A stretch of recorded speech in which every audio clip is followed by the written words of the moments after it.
Hi, my name is Remko and welcome back to the US Poker Open in Las Vegas. I'm joined by Brian Rast, and I brought him in for a very specific topic. Brian, I follow you on Twitter. I know you're very much into the crypto space, and obviously there's been a lot of talk in recent months as the price of Bitcoin goes up and down a lot.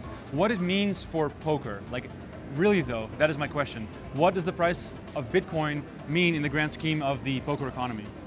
Yeah, I mean, I've followed it mostly because I think it's very meaningful with regards to the poker economy. So I mean, I kind of view the Bitcoin thesis as being mostly on it becoming a global store of value, like digital gold, if you will, which isn't necessarily why it's popular in the poker community. I think it became popular in the poker community because its use case is like a way to send money.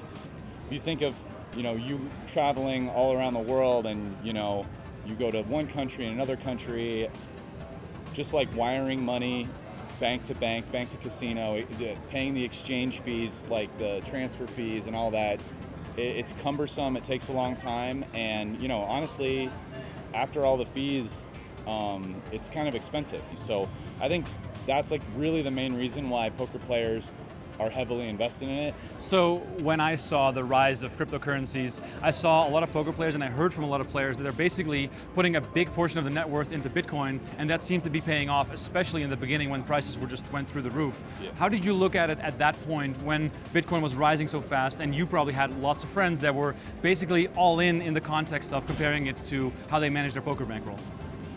I mean, I've only been following crypto since, like mid-2017.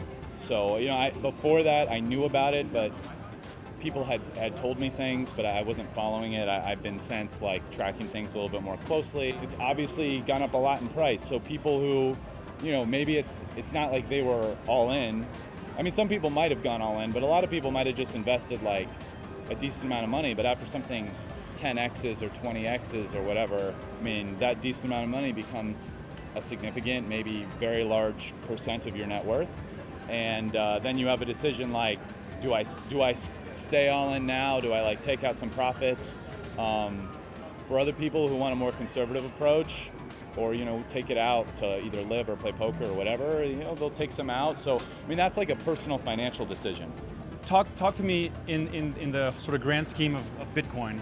How much influence do you think the price of Bitcoin will have on the field sizes of, let's say super high roller events or the World Series Poker main event? Because there seems to be a fair bit of speculation on that.